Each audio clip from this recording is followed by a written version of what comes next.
investigación, ¿cuál es el origen del Museo Experimental del El Eco? origen tiene que ver con un interés de Daniel Montt de hacer un espacio con ciertas características en específico. Según el contrato que se firmó con Geritz, la idea es que el espacio tuviera un área de bar y que fuera un espacio de exhibición y que contara con 2 esculturas que estuvieran coordinadas con la arquitectura del edificio. Y al mismo tiempo, Daniel Montt se comprometía a no interferir como en el proceso creativo de Geritz. Creo que este interés de Montt ya era algo que ya había ensayado antes. Él tenía un par de bares donde ya habían hecho murales, sobre todo Carlos Mérida. Entonces él ya había como practicado esta relación donde el arte moderno entraba como a estos lugares de diversión y de entretenimiento. En 53, ¿qué trabajos artísticos estaban en el espacio? Y también, como durante la inauguración, ¿qué tipo de personajes estaban aquí? Al momento que se inaugura el museo, está la serpiente, la escultura de la serpiente, y hay unos primeros trazos de un mural que en teoría iba a ser Rufino Tamayo, donde su idea era representar un perro siendo asesinado brutalmente por varias personas. A este mural se iba a contraponer una escultura de Geritz sobre un animal también herido, y ambas piezas se relacionaban con la serpiente. También estaba el mural de Carlos Mérida en la parte del bar, y al final el mural de Tamayo no se puede realizar por costos, y es después de la inauguración cuando se hace un mural a partir de unos dibujos que hizo Henry Moore en su visita a México a principios del 53. Y el que hace la composición y el trazado de este mural es Alfonso Soto Soria. Posteriormente también hay una obra de Cueto que se exhibe en la parte de las escaleras que dan a la galería Daniel Montt.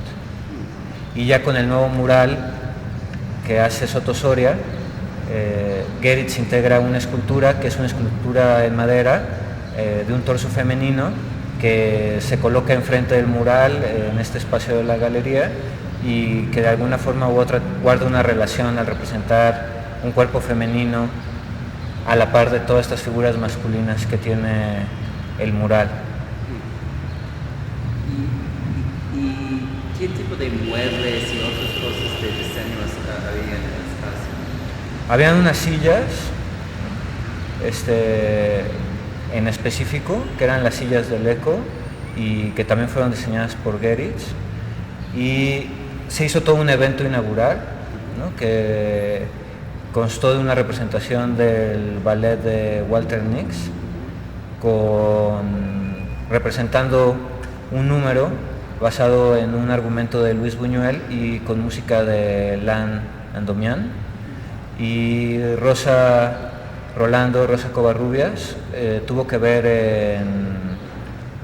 en el diseño del vestuario de los bailarines que se presentaron.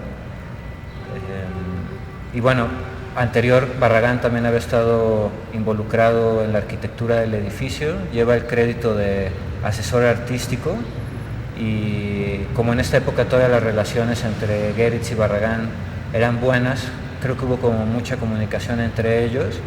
Inclusive hay material documental de este grupo de bailarines ensayando probablemente antes de su presentación en el Eco en la casa del arquitecto Barragán. Y explícanos un poco sobre qué conoces de la inauguración en sí, quién fueron las personalidades que estaban aquí, qué tipo, había este evento de danza, pero ¿quién estaba aquí en tu investigación? El día de la inauguración, pues al parecer fue un evento social muy concurrido.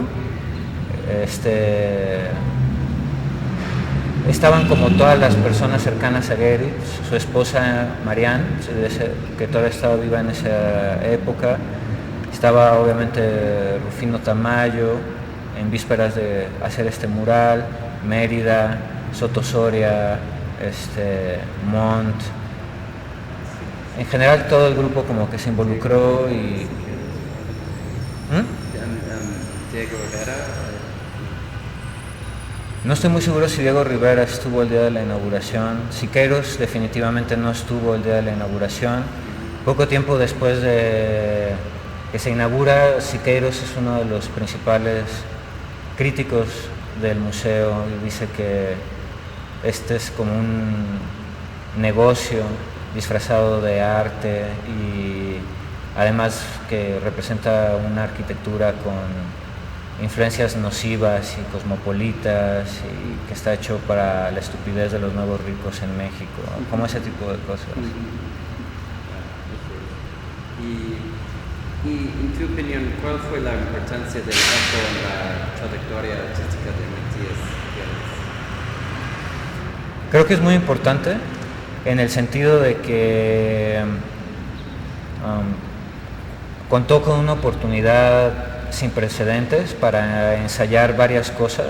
En primer lugar, es el sitio desde donde lanza su programa de arquitectura emocional, que va a definir su práctica prácticamente por el resto de su vida.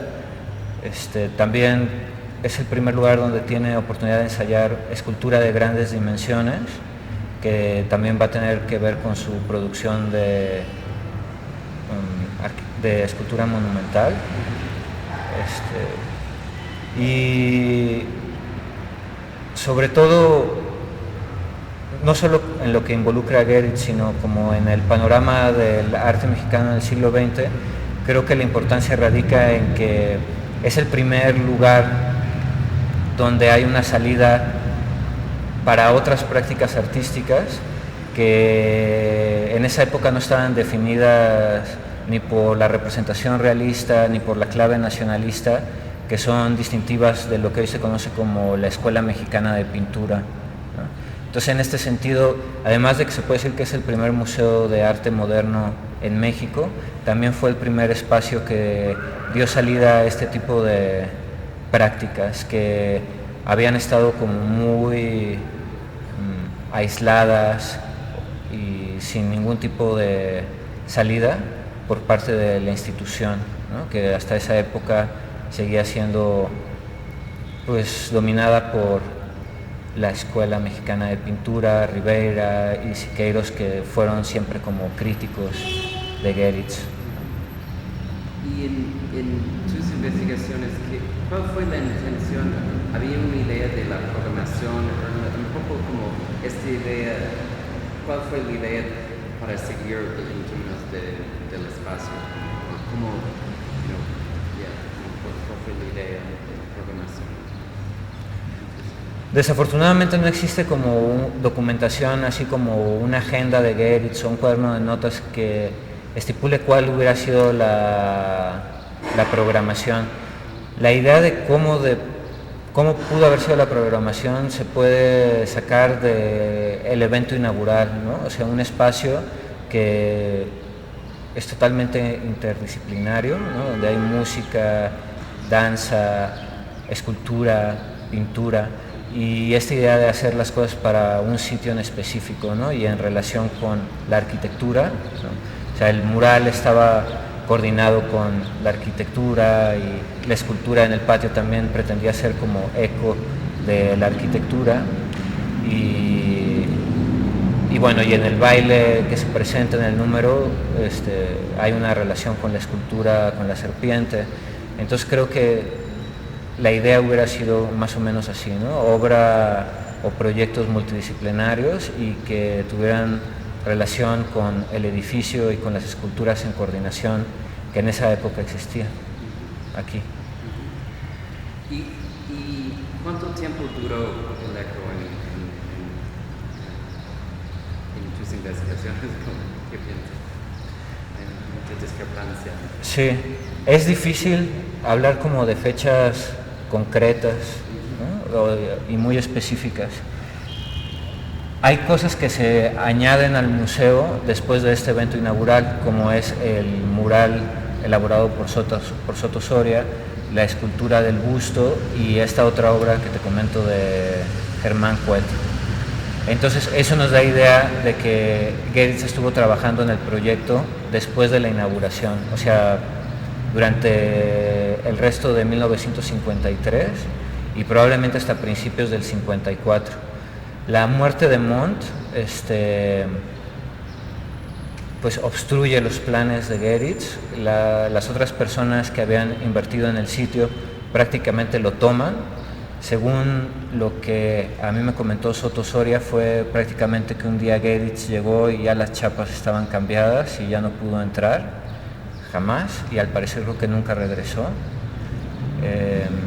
Y hacia finales del 53 ya tenemos esto operando como un restaurante, y a este restaurante, a este negocio, se le va a incluir una galería, o sea, la Galería Daniel Montt se echa a andar como una galería, pero hasta julio de 1954, con una exposición de Héctor Javier. ¿Puedes hablar un poco sobre algunos de los elementos importantes del edificio, como los torres y como los ángulos y las medidas de la arquitectura? Sí. Hay a mi parecer, y según lo que Geritz escribe en su manifiesto de arquitectura emocional, es que la función del edificio es causar una emoción, ¿no? Ahora, Geritz siempre fue muy tautológico en esta cuestión, o sea, nunca explica bien qué es la emoción y cuál es la avenida como para llegar a esta emoción. No, podemos entender que es a través de la arquitectura del edificio y ciertos de sus elementos donde hay o donde se crea esta emoción. Entonces todo el edificio en sí es como importante, pero hay ciertos elementos que sobresalen, ¿no? El primero es como el pasillo, que presenta esta perspectiva forzada que crea un efecto óptico que parece como si el pasillo tuviera mayor profundidad de la que tiene, ¿no? O sea, como si fuera más largo. Los elementos, la torre amarilla que está en el patio y la torre negra que está en la sala, también tienen que ver, o sea, son elementos emocionales, no tienen ninguna función arquitectónica y representan como un fragmento de arquitectura que está fuera de la escala humana, ¿no? En este sentido, para mí creo que la emoción de Geritz se acerca un poco a lo que Edmund Burke se refería como sublime, ¿no? También en ese sentido el contraste entre la luz en la sala y la oscuridad que está en el bar, se da este contraste que dentro de lo que Burke señalaba como condiciones de lo sublime, pues también tendría que ver con eso, ¿no? Como con un asombro hacia este tipo de situaciones. La escultura era muy importante, la serpiente y obviamente el mural y la talla de madera, pero bueno, de eso ya no existe nada aquí, ¿no? Creo que inclusive la talla se perdió en un incendio en los 70s, aunque no estoy muy seguro de eso. ¿Puedes hablar sobre un poco del diseño de la ventana y la relación con Barragán? Sí.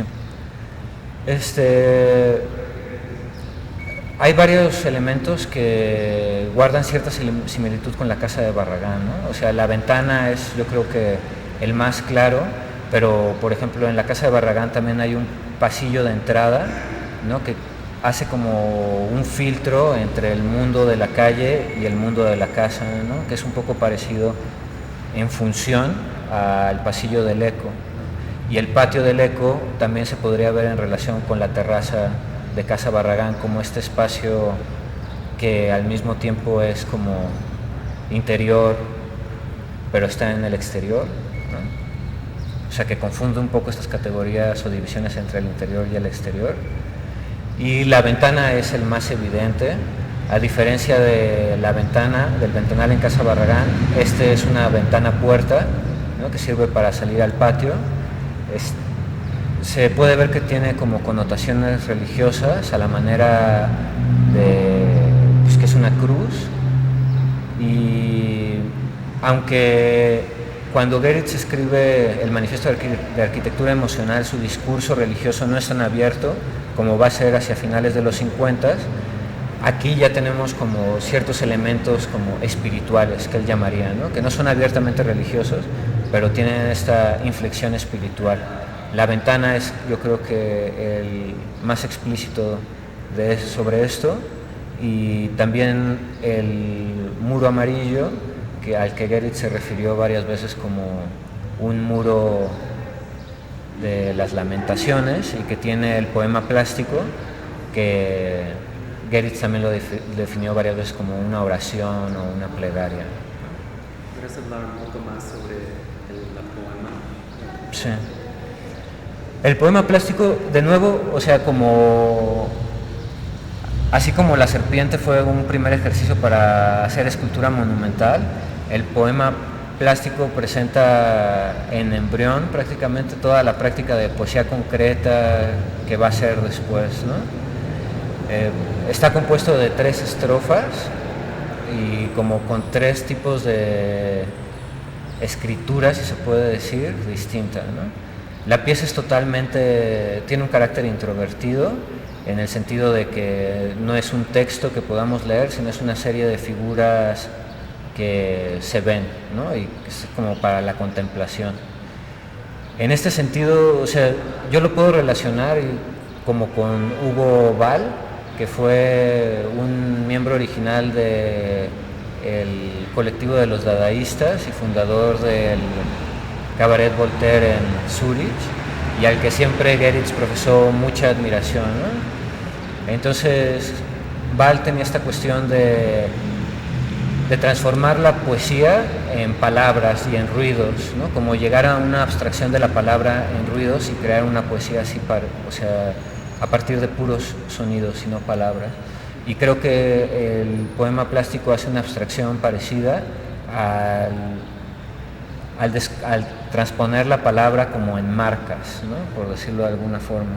En este sentido, creo que es una obra como totalmente de contemplación, en la forma en la que se encuentra situada, que uno lo puede ver al entrar al eco a través de este vacío que se hace en uno de los muros del pasillo, le da un enmarcamiento muy particular.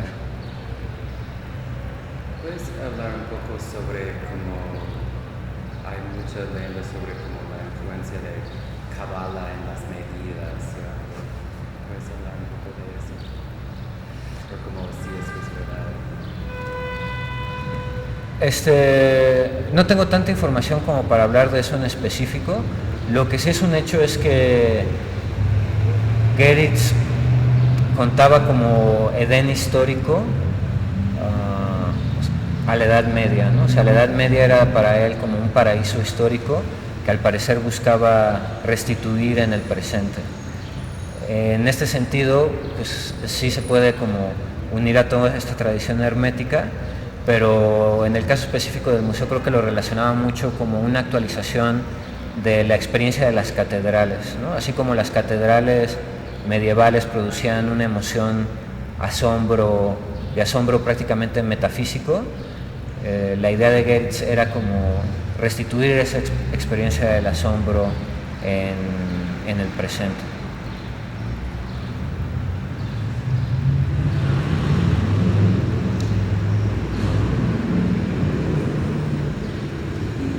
¿Puedes hablar sobre la influencia del expresionismo alemán en relación con Geritz y el edificio?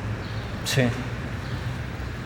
Creo que hay ciertos elementos como expresionistas, si se les puede llamar así, para utilizar un término general, en este museo, ¿no? El color es prueba de eso, ¿no? O sea, la idea de crear un lugar que esté pintado de negro y que dote al espacio como de cierto aspecto sombrío, oscuro, es un elemento expresionista. hay gente que ya ha escrito, Rita Eder habló de la relación de la película del gabinete del doctor Caligari en relación al pasillo, por ejemplo, creando estos juegos ópticos y perspectivas forzadas. La serpiente también en la forma en la que maneja la forma de la serpiente en sí, creo que también tiene este grado de expresionismo, ¿no? O sea, cómo estos ángulos crean una sensación que Geritz trató, o más bien dicho, dijo que una vez que la serpiente representaba la angustia del hombre en el universo, ¿no? En este sentido, estos ángulos con los que cuenta el edificio y la escultura en particular también podrían calificar como elementos expresionistas. Ahora, si pensamos en la arquitectura expresionista en sí, ¿no? Como a lo que se le puede llamar escultura expresionista, como los proyectos de Bruno Taut o la literatura de Paul Sherbak, siempre hay esta cuestión también de la experiencia de lo sublime en la arquitectura, ¿no? Como regresar las emociones, cómo volver a experimentar una experiencia auténtica en el mundo moderno, ¿no? El mundo moderno, hay esta idea de que los procesos de racionalización reducen la experiencia, ¿no? Y la experiencia se vuelve homogénea prácticamente en cualquier lugar por el que se deambula en el mundo moderno. Entonces hay, tanto en la arquitectura expresionista como en la arquitectura de Geritz, esta intención de restituir una experiencia auténtica, ¿no? En un mundo que cada vez es más secular y que cada vez está más, que cada vez cuenta con un mayor andamiaje tecnológico, por decirlo de alguna forma. ¿Y puedes hablar un poco sobre la idea, en tu punto de vista, sobre cuál fue la idea de experimentación o el uso de este término para Geritz? Sí. Creo que tiene varias aristas, ¿no? Una es la cuestión de que también él, como subraya en el manifiesto, de lo espontáneo y una arquitectura espontánea, ¿no? Como sin planes y sin proyectos, y que de alguna forma u otra tiene o se reconcilia con ciertos elementos escultóricos y pictóricos, ¿no? Creo que esto tiene que ver, por un lado, con la experimentación, y en otro sentido lo podríamos ver también en la forma en su propuesta de integración plástica, ¿no? Que era muy distinta a la que practicaba Siqueiros o Rivera, que en el caso de Geritz proponía una relación entre el edificio, el mural, las esculturas, etc. Entonces creo que también hay una experimentación en su noción de integración plástica, y en los eventos o en el evento inaugural también hay una cuestión de experimentación al unir a todos estos personajes y que se creara una pieza o un proyecto único en base a la participación de todas estas personas, que era algo que no era muy practicado en México en esa época. Y el uso del término museo, que es como algo de la época, en tu opinión, ¿por qué esta palabra en lugar de como bar, teatro o algo así? Creo que las intenciones de Geritz en sí era ser un museo experimental, pero al final de cuentas un museo, ¿no? Entre las ideas que en algún momento están documentadas en entrevistas en la prensa o así, era que a través de los distintos proyectos que hubiera se pudiera como articular una colección de arte, ¿no? Y que tuviera una colección de arte, y Geritz menciona en algún momento que esa colección se podría donar a un museo moderno una vez que se creara, ¿no? Pasaron prácticamente 12 años para que existiera el Museo de Arte Moderno, ¿no? Y también lanzó un editorial que tuvo un número, pero que también era como la parte de publicaciones de su museo, y al parecer también quería como hacer un programa de becas para estudiantes de arte. Entonces creo que sí tenía una idea de un museo, ¿no? Como en esta cuestión de articular una colección, crear un espacio de publicaciones e inclusive tener como una cosa que hoy se le llamaría como apoyo educativo o programa educativo. Era otro tipo de museo experimental, pero creo que sí lo visualizaba como un museo. ¿Y dónde viene el nombre el eco? De nuevo, como que Geritz es bastante tautológico en ese sentido, muy escueto, y él decía que era representación de los múltiples ecos a la manera de infinitas, como de infinitas posibilidades. Sí. El eco como un espacio de múltiples posibilidades del arte mexicano en esa época. Tiene que ver con eso. Como la resonancia del arte mexicano en esa época, obviamente desde el punto de vista de Geritz, más allá de la práctica hegemónica en esa época, que era pues, la Escuela Mexicana de Pintura, ¿no? O los trabajos que hoy se asocian con esto que se le llama la Escuela Mexicana de Pintura.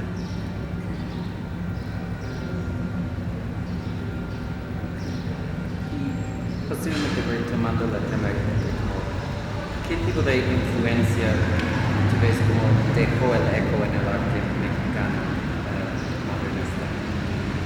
¿Cuál es la importancia en la historia? Sí, pues como te decía hace un rato, o sea, es un parteaguas en el sentido de dar un espacio para otros tipos de prácticas en México, ¿no? Que no son las de la Escuela Mexicana de Pintura. En este sentido, o sea, prácticamente se inscribe en un momento donde empieza como esta confrontación entre el arte realista y el arte abstracto en México, ¿no? Ambos como dos términos súper problemáticos en la manera en la que se utilizan en México, pero generalmente así es como se define el debate, ¿no? Entre el arte realista y el arte abstracto. Entonces es como un catalizador de esa pugna, ¿no? Dando un espacio, por ejemplo, a Tamayo, ¿no? O a Germán Cueto. Entonces, en ese sentido creo que es muy importante. Y Geritz va a estar participando en esta pugna, ¿no? En esta confrontación a lo largo de los 50s y de los 60s a través de su producción, no solamente a través de este espacio. En términos de arquitectura, creo que el eco y la obra de Geritz ha influido en cosas a Ricardo Legorreta, a Fernando González Cortázar y más o menos eso. ¿Y dónde vemos como la influencia del eco en los proyectos grandes de Geritz después? ¿Cómo podemos identificar como la resonancia de este proyecto en su trayectoria? Sí. Bueno, por un lado, por ejemplo, Geritz mencionó una vez que si no hubiera hecho el eco, igual jamás hubiera llegado a la escultura monumental urbana, ¿no? Que para él trabajar estos volúmenes arquitectónicos casi a la manera de una escultura fue de vital importancia para llegar a su concepción de escultura pública, monumental. En este sentido, las torres que están aquí, estos elementos, sobre todo el del patio, también pueden guardar una resonancia con otras esculturas de torres que después hizo Geritz, ¿no? Están las torres de satélite que hizo con Barragán, la Osa Mayor que está en el Palacio de los Deportes, hay como todo ese tipo de relación. Y también creo que tiene una relación con las casas que hizo Geritz, con sus casas en el estado de Morelos, y probablemente, inclusive también con su práctica mural, ¿no? O sea, con los mismos murales que hace Geritz y la forma en la que en muchas ocasiones estos murales están situados a partir de la arquitectura del edificio donde se encuentra, ¿no? Como en el Museo de Antropología, que tienen como cierta circulación, tiene una cierta circulación su mural.